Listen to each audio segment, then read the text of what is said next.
one of the first openings to come about here early in the spring, and obviously, when my contract wasn't renewed with Washington, it was time to start looking, and this was one of the opportunities that was for me, and the process took some time, but ultimately they chose me to be the head coach.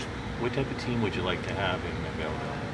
Well, we certainly want to be a type of team that plays aggressive, up-tempo style. I like to say that we play a little bit of a hybrid between Pittsburgh and Washington when I was coaching in Hershey, and ultimately that will be decided here over the next few months. And haven't even had a chance to sit down with the Ottawa staff at all yet and see how they tend to play next year as well. So a lot to be determined, but off the top of my head, that's how I'd like to certainly see how it's play in Belleville.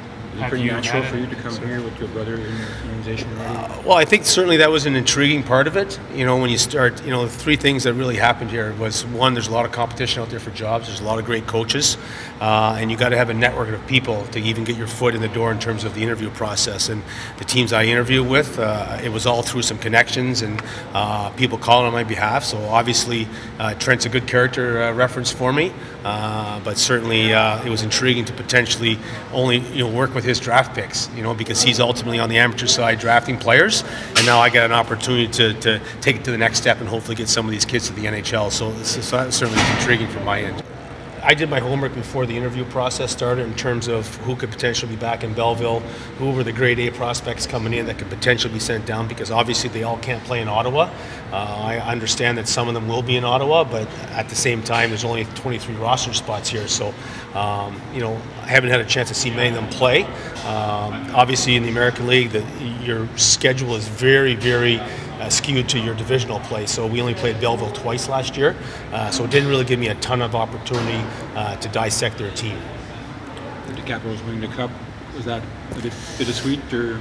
Certainly bittersweet. It's one of those situations where the NHL team wins the Stanley Cup, and both staffs are being dismantled. So at the end of the day, it was bittersweet. There was 14 guys that raced the Cup, including the Black Aces that were part of Hershey's run 2 years ago to the Calder Cup. So very, very excited for the players. It was a lot of fun to watch that.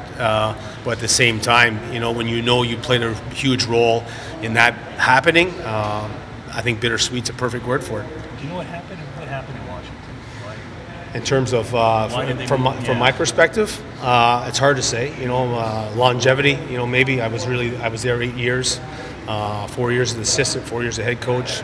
Not quite sure, to be honest with you, in terms of the reasoning, but all I could do is move on to another opportunity. In a perfect world, an AHL team wins a lot and players develop. I mean, is there a balance? How do you balance between winning down there and developing guys from here?